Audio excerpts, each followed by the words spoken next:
இன்னைக்கு என்ன படம் பார்க்க போறோம்னா பேட்லேண்ட் ஹண்டர் 2024 வந்த ஒரு ஆக்ஷன் மூவி. இந்த படத்தோட IMDb ரேட்டிங் 6 வந்திருக்குது. இந்த படத்தோட ஒன் லைனர் என்னன்னு கேட்டீங்கன்னா, ஒரு டாக்டர் தன்னோட சுயநலத்துக்காக அங்க இருக்கிற மக்களை எல்லாத்தையும் வந்து அவனோட ஆராய்ச்சிக்காக பயன்படுத்திக்கிறான். இதை தெரிஞ்சுக்கிட்ட அந்த மக்கள் அவனை சும்மா விட்டாங்களா, அவனுக்கு கடைசியில் என்னாச்சு அப்படிங்கறத இந்த படத்துக்குள்ள போய் பார்ப்போம். வாங்க கதைக்குள்ள போலாம். அதுக்கு முன்னாடி நம்ம சேனலுக்கு இதை ஃபர்ஸ்ட் டைம் வந்திருக்கீங்கன்னா மறக்காம சப்ஸ்கிரைப் பண்ணி சப்போர்ட் பண்ணுங்க. வாங்க கதைக்குள்ள போலாம். படத்தோட ஸ்டார்டிங் சீரியல ஒரு பள்ளி காமிக்கிறாங்க. அந்த பள்ளிக்கு மேல வந்து கொப்பளமா இருக்குது. அதுக்கப்புறம் ஒரு டாக்டர் காமிக்கிறாங்க. அவர் வந்து அவரோட பொண்ணை காமிக்கிறாங்க. அந்த பொண்ணு எந்த ஒரு அசைவும் இல்லாம அப்படியே பெட்ல படுத்திருக்கா. டாக்டர் வந்து அந்த பொண்ணு கிட்ட பேசிட்டு இருக்கா. அந்த பொண்ணுக்கு இன்ஜெக்ட் பண்ண போகும்போதுல 3 பேர் வராங்க. அவங்க வந்து இந்த இன்ஜெக்ட் பண்ணும் போதுல தடுப்பாங்க. என்ன பண்றீங்க அப்படிங்கிற மாதிரி கேட்பாங்க. அப்ப வந்து பாத்தீங்கன்னா டாக்டர் சொல்லுவாரு, இந்த மெடிசனை நான் எனக்குள்ள இன்ஜெக்ட் பண்ணிட்டேன், எனக்கு ஒன்றும் ஒரு ப்ராப்ளம் வரல, அதனால ஒன்றும் பிரச்சனை கிடையாது, பயந்துக்காதீங்க அப்படிங்கிற மாதிரி சொல்லுவாரு. டாக்டர் சொல்லிட்டு இருக்க அதே சமயத்துல வந்து அவருக்கு பின்னாடி ஒரு விண்டோ இருக்கும். அந்த விண்டோக்கு பின்னாடி இருக்கிற பில்டிங்ஸ் எல்லாம் வந்து இடிஞ்சுழுகுது. அதை பார்த்துட்டு அங்க இருக்கிற ஆட்கள்லாம் பயப்படுறாங்க. அதுக்கப்புறம் இவங்க இருந்த பில்டிங்கும் இடிஞ்சுழுகுது. அதுக்கப்புறம் இந்த இடிஞ்சு போன பில்டிங்கை காமிக்கிறாங்க. அந்த பில்டிங் எல்லாம் வந்து பாத்தீங்கன்னா ரொம்ப சேதம் அடைஞ்சிருக்குது. அங்க ஒரு பையன் ஒரு முதலையை வேட்டையாடலாம் அப்படின்னு சொல்லிட்டு அந்த முதலை மேல ஒரு அம்பு எடுத்துடுறா. அந்த அம்பு மிஸ் ஆயிடுது. அதை பார்த்துட்டு அந்த முதல்ல அவனை துரத்த ஆரம்பிக்குது. அந்த பையனும் ஒரு கார்ல போய் ஒளிஞ்சுக்கிறான். இருந்தாலும் அவனால தப்பிக்க முடியல. அந்த முதலை வந்து காருக்குள்ளேயே வர பாக்குது. அப்ப அந்த முதலையோட வாழை பிடிச்சி ஒரு ஆள் இருக்கிற மாதிரி காமிக்கிறாங்க. இவர் தான் அந்த படத்தோட ஹீரோ. அவர் வந்து நேரம் அந்த முதலையை போட்டு தள்ளிடுறாரு. அப்புறம் அந்த முதலையை கொண்டு போய் ஒரு இடத்துல வச்சு அங்க பண்டமாற்று முறை மாதிரி அங்க இருக்கிற மக்களுக்கெல்லாம் இந்த கதையை கொடுத்துட்டு வேற பொருளை வாங்கிக்கிறாரு. அங்கிருந்து கட் பண்ணா ஒரு பேத்தியும் ஒரு பாட்டியும் வந்து இருக்கிறாங்க. அப்ப அந்த பாட்டி சொல்றாங்க, இந்த மாதிரி நமக்கு உதவி செய்வாங்களே அவங்க கிட்ட போவோம் அப்படிங்கிற மாதிரி சொல்லுவாங்க. அங்கிருந்து நம்ம ஹீரோ கிட்ட வரலாம் அப்படின்னு சொல்லிட்டு அங்கிருந்து கிளம்புவாங்க. இப்போ நம்ம ஹீரோ சைடு ஒரு பொண்ணு வராங்க. அவங்க வந்து பாத்தீங்கன்னா நம்ம ஹீரோ மேல ஒரு கண்ணு. அவங்க வந்து கொஞ்சம் தங்கத்தை கொடுத்து முதலையோட வாழ் மட்டும் கொடுப்பீங்களா அப்படிங்கிற மாதிரி கேட்பாங்க. அப்ப நம்ம ஹீரோ சொல்வாரு, இதெல்லாம் வேஸ்ட், இதெல்லாம் ஒன்றும் பிரயோஜனம் இல்லாத ஒரு பொருளாகிடுச்சு, இப்ப அதனால ஒன்றும் பண்ண முடியாது அப்படிங்கிற மாதிரி சொல்லும் போதுல அந்த பொண்ணு அங்கிருந்து கிளம்புவாங்க. கிளம்பும் போது நம்ம ஹீரோ வந்து வெறும் கையோட போக வேண்டாம் அப்படின்னு சொல்லிட்டு ஒரு பீஸை கட் பண்ணி கொடுப்பாங்க. வேலை செஞ்சுட்டு இருக்க அதே சமயத்துல பாட்டியும் பொண்ணும் நம்ம ஹீரோ கிட்ட வந்துருவாங்க. நம்ம பாட்டி வந்து ஒரு சொட்டர் தூக்கி நம்ம ஹீரோட்ட கொடுக்கும் போதெல்லாம் ஹீரோ சொல்றாரு, இதெல்லாம் எதுக்குமா அப்படிங்கிற மாதிரி சொல்றாரு. அதுக்கு அந்த பாட்டி சொல்றாங்க, எவ்வளவு உதவி பண்ணிருக்க, இது கொடுக்காட்டி எப்படி அப்படிங்கிற மாதிரி சொல்லுவாங்க. இவங்க பேசிட்டு இருக்க அதே சமயத்துல வந்து பாத்தீங்கன்னா ஒரு டீம் ஒரு குழு வந்து பாத்தீங்கன்னா இந்த இடத்துக்கு வராங்க. வந்துட்டு ரொம்ப அராஜகம் பண்றாங்க. என்ன மாதிரினா நல்ல ஆளுகளை செலக்ட் பண்ணிட்டு இருக்காங்க. நீ வா நீ வா நீ வா அப்படின்னு சொல்லிட்டு ஒரு ஆளை செலக்ட் பண்ணிட்டு இருக்கும் போல அப்போ ஒரு ஆள் கிட்ட போய் நீ வா நீ நல்லா இருக்க அப்படின்னு சொல்லிட்டு கூப்பிடுவாங்க. அப்போ வந்து பாத்தீங்கன்னா அவர் வந்து வரமாட்டேன் அப்படின்னு சொல்லும் போதுல வந்து டீம்ல இருக்கிற ஒரு ஆள் வந்து இந்த ஆளோட கையை வெட்டிடுவாங்க. அப்பதான் அந்த இடத்துல வந்து கொஞ்சம் பயப்பட ஆரம்பிக்கிறாங்க. அதுக்கப்புறம் சிசு கிட்ட வந்து சிசு நல்லா இருக்குதே அப்படின்னு சொல்லிட்டு அந்த பொண்ணை பார்த்துட்டு நீ வா அப்படிங்கும் போதுல நம்ம ஹீரோ கூட இருக்கிற இந்த சின்ன பையனுக்கு வந்து பாத்தீங்கன்னா ரொம்ப கோவம் வந்து டக்குன்னு அவங்கள அடிக்க போயிருவான். அப்ப அவனையும் அடிச்சு போட்டுருவாங்க. அதுக்கப்புறம் நம்ம ஹீரோ என்ட்ரி கொடுக்குறாரு. என்ட்ரி கொடுத்த உடனே வந்து பாத்தீங்கன்னா அங்க இருக்க ஆட்கள் எல்லாத்தையும் தம்சம் பண்ணிடுறாரு நம்ம ஹீரோ. அங்க வந்து அடி வாங்கின ஆள்கிட்ட எல்லாம் வந்து விசாரிச்சுக்கிறாரு, எதுக்காக வந்திருக்க என்ன பண்ற அப்படிங்கறது கேட்டுக்கிறாரு. அப்படியே அங்க நாள் ஓடுது. அதுக்கப்புறம் இன்னொரு டீம் வராங்க. பாக்கறதுக்கு நல்லா டீசென்டா இருக்காங்க. பாக்கறதுக்கு நல்லா டீசென்டா இருக்கிற மாதிரி இருக்காங்க. பாட்டிக்கிட்டையும் அந்த பேத்திக்கிட்டையும் அங்க இருக்க சுத்தி இருக்க ஆட்கள் கிட்ட எல்லாம் பேசிட்டு இருக்காங்க. என்ன பேசுறாங்கன்னா, எங்க கூட வந்தீங்கன்னா உங்களுக்கும் உங்க பொண்ணுக்கும் நல்ல ஒரு வாழ்வாதாரம் கிடைக்கும், நல்ல உணவு கிடைக்கும், நல்ல தண்ணி கிடைக்கும் அப்படின்னு அந்த பாட்டி வந்து ஒத்துக்கிறாங்க. ஒத்துக்கிட்டு அங்க போலாம் அப்படின்னு சொல்லிட்டு ஏற்பாடு பண்ணி நம்ம ஹீரோ கிட்ட சொல்லும் போது நம்ம ஹீரோ சொல்லுவாரு, கரெக்டா தான் தோணுதா அப்படின்னு சொல்லிட்டு கேட்டுக்கிறாரு நம்ம ஹீரோ. அதுக்கு அந்த பாட்டி சரி எனக்கு நல்ல உணவு கிடைக்குது, நல்ல தண்ணி கிடைச்சாலே போதும் அப்படின்னு சொல்லிட்டு அங்க இருந்து கிளம்பலாம் அப்படின்னு சொல்லிட்டு கிளம்புறாங்க. அங்க இருக்க ஆட்களோட சேர்ந்து இங்க போயிட்டு இருக்க வழியில அவங்க கூட வந்த ஒரு பொண்ணு சிசு கிட்ட வந்து நம்ம ஃப்ரெண்ட் ஆயிக்கலாமா அப்படின்னு சொல்லி கேட்டுக்குது. அப்படியே ஃப்ரெண்ட் ஆயிக்கிறாங்க. அங்கிருந்து கட் பண்ணா ஹீரோ அந்த சின்ன பையனை வேட்டையாட கிளம்பிடுறாங்க. அன்னைக்கு நைட்டு இவங்க போயிட்டு இருக்க வழியில நம்ம பாட்டி அம்மாவுக்கு வந்து உடம்பு சரியில்லாம போயிடுது. அதனால வந்து அங்க இருக்க ஆட்கள் என்ன சொல்றாங்கன்னா, பின்னாடி கேம்ப் இருக்கும், நம்ம கொஞ்சம் தூரம் போனோம்னா அந்த கேம்புக்கு போயிடலாம் அப்படின்னு சொல்லி சொல்லுவாங்க. நம்ம சிசுவை முன்னாடி அனுப்பி விட்டு இந்த பாட்டியை மட்டும் தனியா கூட்டிட்டு வந்துடுறாங்க. கூட்டிட்டு வந்தாச்சு அப்படின்னு சொல்லி சொல்றாங்க. முன்னாடி ஒரு பெரிய பள்ளத்தாக்கு இருக்கும். என்னப்பா இது கேம்ப் இருக்குன்னு சொன்னா இங்க ஒண்ணுமே கிடையாது, கூட்டிட்டு வந்தாச்சுன்னு சொல்றேன் அப்படின்னு சொல்லிட்டு அந்த பாட்டி கேட்கும் போதுல நீ பேசாம செத்துரு அப்படின்னு சொல்லிட்டு அந்த பாட்டி தள்ளி விட பார்ப்பாங்க. கொடுக்குற பாட்டி ஒரு சின்ன கல்லுல பட்டு அப்படியே அந்த இடத்துல இறந்துருவாங்க. ஹீரோவும் அந்த சின்ன பையனும் வேட்டையாட வந்த இடத்துல தான் இந்த சம்பவம் நடக்குது. வந்து அந்த சின்ன பையன் பாத்துருவான். பார்த்த உடனே வந்து நம்ம ஹீரோட சொல்றேன், நம்ம ஹீரோ போய் ஃபைட் பண்றாரு. நம்ம ஹீரோ வந்து என்னதான் ஃபைட் பண்ணாலும் அந்த நாயை சாகவே மாட்டேங்குது. நம்ம ஹீரோ ஃபைட் பண்ணிட்டு இருக்க சமயத்துல ஒரு பொண்ணு வந்து அந்த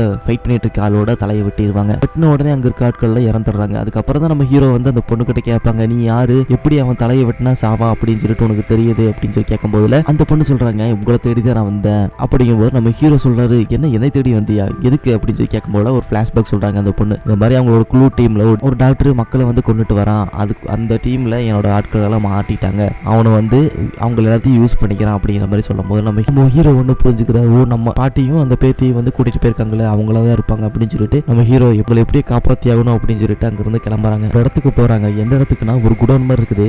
முன்னாடி வந்து அடி வாங்கிட்டு போனாங்க பாத்தீங்களா, அந்த ஆட்கள் எல்லாம் அங்க இருக்காங்க. ஆட்களோட அந்த தலைவர் இருக்கா பாத்தீங்களா, அந்த தலைவர் வந்து முன்னாடி அடி வாங்கிட்டு போயிட்டான். இந்த டைம் ஆட்கள் பலம் அதிகமா இருக்கிற காரணத்தினால எல்லாத்தையும் வந்து இவனை போட்டு அடிக்க சொல்றாங்க. அப்போ வந்து பாத்தீங்கன்னா நம்ம ஹீரோ அங்க இருக்கிற ஆட்கள் எல்லாம் துவம்சம் பண்ணிடுறாரு. அதுக்கு ஹீரோ சொல்றாரு அடி வாங்கின தலைவன்ட்ட இந்த மாதிரி நீ தான் ஹாஸ்பிட்டலுக்குள்ள கூட்டிட்டு போகணும் அப்படின்னு சொல்லிட்டு சொல்றாரு. அந்த தலைவனோட சேர்த்து மொத்தம் 3 பேர் வந்து ஒரு ட்ரக்ல உள்ள போலாம் அப்படின்னு சொல்லிட்டு போறாங்க. எப்படியோ அவங்க வந்து பாத்தீங்கன்னா உள்ளேயும் போயிடுறாங்க. இவங்க வந்துட்டு அதே சமயத்துல நம்ம சிட்சுவை கூட்டிட்டு போயிருப்பாங்க பாத்தீங்களா. உள்ள போகும்போது வந்து பாத்தீங்கன்னா ஹாஸ்பிட்டல்ல ஏற்கனவே மாட்டின ஆட்கள் எல்லாம் வந்து இவங்களை வரவேற்கிறதுக்காக வெயிட் பண்ணிட்டு இருப்ப நம்ம ஆட்களை பாக்குறதுக்கு அந்த டாக்டர் வெளியே வரான். வந்தோடனே அண்ணியை பத்தி பேசுறான், அதுக்கப்புறம் இளைஞர்கள் பத்தி பேசுறான். சீட்டு அங்கிருந்து கிளம்புறான். நம்ம சிட்சுவையும் இங்க இருக்க சின்ன சின்ன பசங்களையும் சேர்த்து ஒரு இடத்துல கிளாஸுக்கு கூட்டிட்டு போறாங்க. மேல கூட்டிட்டு போயிடுறாங்க. கீழே வந்து அவங்க பெத்தவங்க இருக்காங்க பாத்தீங்களா, அவங்களுக்கு எல்லாம் ஒரு வேலை கொடுத்துருப்பாங்க. என்ன வேலைனா தண்ணிகளை ஃபில் பண்ணணும் வாட்டர் கேன்ல, அந்த மாதிரி வந்து ஒரு வேலை கொடுத்துருப்பாங்க. கிளாஸ் ரூம்ல நம்ம சிட்சுவும் கூட வந்து அவங்களோட ஃப்ரெண்டும் இருப்பாங்க. அப்ப அந்த பொண்ணு வந்து பாத்தி ரொம்ப இன்ட்ரெஸ்ட் எடுத்துக்குவாங்க, நம்புவாங்க. அப்போ ஒரு டீச்சர் எல்லாத்துக்கிட்டே வாட்டர் கேன் கொடுத்து குடிக்க சொல்றாங்க. நம்ம சிட்சுக்கு வந்து எதுவுமே சரியா இல்ல. அங்க இருக்கிற ஆட்கள் அங்க இருக்கிற ஏற்கனவே இருக்கிற பசங்க எல்லாம் வந்து பாத்தீங்கன்னா நார்மலா இருக்கிற மாதிரி தெரியல. எல்லாரும் வந்து பாத்தீங்கன்னா ஒரு ரோபோ மாதிரி இருக்காங்க. இதை பார்த்து நம்ம சிட்சுக்கு அப்பவே வந்து ஒரு மாதிரி தப்பா படுது. முன்னாடியே அந்த தண்ணிக்கான நம்ம சிட்சு வந்து குடிக்கவே மாட்டாங்க. இந்த சின்ன பொண்ணு ஆர்வம் காட்டுறதை பார்த்துட்டு டீச்சர் வந்து நேரம் சயின்டிஸ்ட போய் சொல்றான். இந்த மாதிரி இந்த பொண்ணு நல்லா ஆர்வம் காட்டுது, தண்ணி எல்லாம் குடிச்சிருக்குது அப்படின்னு சொன்னோன்னே நம்ம டாக்டர் பையன் இங்க வரான். வந்துட்டு அந்த பொண்ணு கிட்ட பேசும்போதுல இந்த மாதிரி அந்த பொண்ணு சொல்லுது, என்னையும் நான் ஆராய்ச்சிக்குள்ள ஈடுபடுத்திக்குவீங்களா, நானும் ஆராய்ச்சியில ஹெல்ப் பண்ண முடியுமா அப்படிங்கிற மாதிரி கேட்கும் போதுல டாக்டர் ஓகே சொல்லிடுறான். அதுக்கப்புறம் இந்த பொண்ணை கூட்டிட்டு போய் படுக்க வச்சு அந்த பொண்ணோட மூளையில உள்ள ஒரு ஓசு மாதிரி கனெக்ட் பண்ணி அந்த ஓசுல இருந்து ஒரு லிக்விட் மாதிரி மூளையில சுரக்கக்கூடிய ஒரு லிக்விட் மாதிரி இருக்குது. அந்த லிக்விட் வந்து செய்யக்கூடிய மருந்துக்காக அவன் வந்து பயன்படுத்திக்கிறான். வேலை செஞ்சுட்டு இருக்க இடத்துல வேலை செஞ்சு முடிச்சாச்சு அப்படின்னு சொல்லிட்டு எங்க பொண்ணை பார்க்க போனோம் அப்படின்னு சொல்லுவாங்க. யார்கிட்ட சொல்றாங்கன்னா அங்க இருக்கிற சோல்ஜர்ஸ்ட்டு சொல்லுவான். அந்த சோல்ஜர் சொல்றான் இந்த மாதிரி அப்படிங்கிற ரூல்ஸே கிடையாது, நீங்க போய் பார்க்கலாம் முடியாது அப்படிங்கிற போல அங்க சின்னதா ஒரு கலவரமாகுது. ஈடுபட்டு இருக்க அந்த டாக்டருக்கு வந்து போன் கால் வருது, இந்த மாதிரி சண்டை போட்டுட்டு இருக்காங்க அப்படின்னு சொல்லிட்டு. நம்ம டாக்டரும் அந்த பெற்றவங்க கிட்ட வந்துடுறாங்க. அந்த கேப்பை பயன்படுத்தி நம்ம சிட்சு வந்து லேபுக்கும் போறாங்க. போய் பார்த்தா தெரியுது கூட உட்காந்துட்டு இருந்த அந்த பொண்ணுக்கு வந்து ஆராய்ச்சிக்கு பயன்படுத்திக்கிறாங்க அப்படிங்கிறது தெரிய வருது. அந்த பொண்ணு எந்த ஒரு அசைவும் இல்லாம ஒரு கம்ப்யூட்டர்ல கனெக்ட் செய்யப்பட்டு படுத்து கிடக்கிறத பாக்குறாங்க. அத கீழே போன டாக்டர் வந்து அந்த பெற்றவங்க கிட்ட பேசுறாங்க. என்ன நீங்க இதுக்கெல்லாம் பயந்துக்கிறீங்களா, இதுக்கெல்லாம் பயந்துக்காதீங்க, உங்க பொண்ணு நல்லா தான் இருக்காங்க, வாங்க நீங்களே வந்து பாருங்க அப்படின்னு சொல்லிட்டு அம்மாவையும் அப்பாவையும் கூட்டிட்டு வராங்க. மேல லேபுக்கு வர சத்தத்தை கேட்டு நம்ம சிட்சு வந்து ஒரு இடத்துல போய் ஒளிஞ்சுக்கிறாங்க. லேபுக்கு வர பேரண்ட்ஸ் தன்னோட பொண்ணு எந்த ஒரு அசைவும் இல்லாம படுத்துக்கிறத பார்த்து ரொம்ப பயந்துக்கிறாங்க. அப்ப அவங்க அப்பா வந்து பாத்தீங்கன்னா பொண்ணு எப்படி எழுப்பணும் அப்படின்னு சொல்லிட்டு அவங்கள ஷேக் பண்ணுவாங்க. அப்ப வந்து பாத்தீங்கன்னா அந்த ஓஸ் எல்லாம் இதாகி அந்த பொண்ணு வந்து வைப்ரேட் ஆக ஆரம்பிச்சிருவாங்க. அப்ப அந்த டாக்டர் வந்து அந்த பொண்ணை எப்படி காப்பாற்றணும் அப்படின்னு சொல்லிட்டு முயற்சி பண்ணி பார்ப்பாரு. இருந்தாலும் அந்த பொண்ணு அங்கேயே இறந்து போயிடும். இந்த விஷயத்தினாலே காண்டான அந்த டாக்டர் பொண்ணோட பேரண்ட்டையும் சுட்டு கொண்டுறான். டாக்டர் அந்த இதை வந்து விளக்கி விட்டு பார்க்கும்போது நம்ம ஜிட்சு ஒளிஞ்சிக்கிறது தெரிய வருது. நம்ம ஜிட்சுவையும் அதே மாதிரி படுக்க வச்சு அவனோட ஆராய்ச்சிக்காக பயன்படுத்தலாம் அப்படின்னு சொல்லிட்டு ட்ரை பண்ணுவோம். அந்த நம்ம ஹீரோவும் அந்த ஆட்களும் வந்து உள்ள வர விடாம அங்க இருக்க மிலிட்டரி ஆட்கள்லாம் வந்து பாத்தீங்கன்னா ஃபைட் பண்ண ஆரம்பிச்சிருவாங்க. அந்த ஃபைட் வந்து சூப்பரா இருக்கும். இந்த டாக்டர் ஜிட்சுல இருந்து எடுக்கப்பட்ட அந்த சிரத்தை எடுத்து அவன் மேல இன்ஜெக்ட் பண்ணிக்குவான். அப்போ வந்து பாத்தீங்கன்னா அவனுக்கு வாமிட்ல வருது. அப்பதான் நம்ம ஜிட்சு சொல்லுவாங்க, என்ன நான் தண்ணி குடிச்சிருப்பேன்னு பாத்தியா அப்படிங்கும் போதுல ஏன்டி முன்னாடியே சொல்ல மாட்டியா அப்படின்னு சொல்லி சொல்லுவான். அப்போ நம்ம ஜிட்சு வந்து சிரிக்க ஆரம்பிச்சிருவாங்க. அந்த கேப்ல வந்து நம்ம ஜிட்சுவை தேடி இந்த சின்ன பையனும் மேல வந்துருவான். அங்க இருக்க ஆட்கள் எல்லாம் நம்ம போட்டு அடிக்க ஆரம்பிச்சிருவாங்க. அப்பதான் இந்த டாக்டர் சொல்லுவான், இவனை விடு, முதல்ல என்னோட பொண்ணை வந்து பேக் பண்ணு அப்படிங்கும் போதுதான் ஒரு கபோர்டை ஓபன் பண்ணுவாங்க. அந்த கபோர்டை ஓபன் பண்ணி பார்த்தா தான் தெரியும் அவனோட முதல்ல ஒரு பொண்ணு இறந்தது பார்த்தீங்களா, அவனோட சொந்த பொண்ணு. அந்த பொண்ணை வந்து பாதியே கட் பண்ணி அந்த பொண்ணோட இருதயம் மட்டும் துடிக்கிற மாதிரி வந்து இருக்கும் அந்த கபோர்ட்ல. அதை எடுத்து ஒரு சூட்கேஸ்ல வச்சு அங்கிருந்து கிளம்பலாம் அப்படின்னு சொல்லிட்டு முயற்சி பண்ணுவான் அந்த டாக்டர். அங்கிருந்து கிளம்பி போகும்போது வந்து ஒரு கிரைனேட் தூக்கி நம்ம சின்ன பையன்கிட்டயும் நம்ம ஜிட்சு இருக்கிற இடத்துல வந்து போட்டுட்டு போயிருவாங்க. அந்த சின்ன பையன் நம்ம ஜிட்சுவை எடுத்து காப்பாத்திடுவான். அந்த கிரைனேட் வெடிக்கும் போதுல கிரைனேட் வெடிக்கும் முன்னாடி வந்து பாத்தீங்கன்னா நம்ம டாக்டர் கிட்ட அந்த டீச்சர் வந்து என்ன காப்பாத்துங்க அப்படிங்கிற மாதிரி சொல்லுவாங்க. அதனால அந்த டாக்டர் வந்து அவளை காப்பாத்தாம அங்க இருந்து கிளம்ப ஆரம்பி. கீழே வர அந்த பெத்தவங்க எல்லாம் வந்து பாத்தீங்கன்னா முன்னாடி அந்த கிரவுண்ட்ல வந்து இருக்கிறாங்க. அது மட்டும் இல்லாம அவங்களோட பசங்களை எல்லாம் பார்க்க வேண்டிய சுச்சுவேஷன் வந்துருது. அவங்க பார்த்து சந்தோஷப்பட்டுக்கிறாங்க, நம்ம பசங்க வந்துட்டாங்களேன்னு. பசங்க எல்லாம் எந்த ஒரு உணர்வு இல்லாம இருக்கிறத பார்த்து ரொம்ப பயந்துக்கிறாங்க, ரொம்ப காண்டாங்க டாக்டர் மேல. கிளம்பலாம் அப்படின்னு சொல்லிட்டு அந்த டாக்டர் வந்து சூட்கேஸ் எடுத்துட்டு தவிர்த்து அப்படியே வராது. வரும்போது வந்து பாத்தீங்கன்னா அங்க இருக்கிற மக்கள் ஆல்ரெடி காண்டு இருந்தாங்க இல்லைங்களா, அவங்க வந்து என் பொண்ணுக்கு என்னாச்சு அப்படின்னு சொல்லி கேட்கும் போதுல சூட்கேஸ் கீழே விழுந்து அதனாலேயே காண்டான அந்த டாக்டர் எல்லாத்தையும் தட்டி விட்டு எல்லாம் போங்க அப்படின்னு சொல்லிட்டு அந்த சூட்கேஸ் ஓபன் பண்ணி பாக்குறாரு. ஓபன் பண்ணி பார்த்ததான் தெரியுது உள்ள இருக்கிற பொண்ணு வந்து இறந்திருக்க மாதிரி இருக்குது. அதனாலேயே வந்து நம்ம டாக்டர் ரொம்ப சூடாகிறாரு.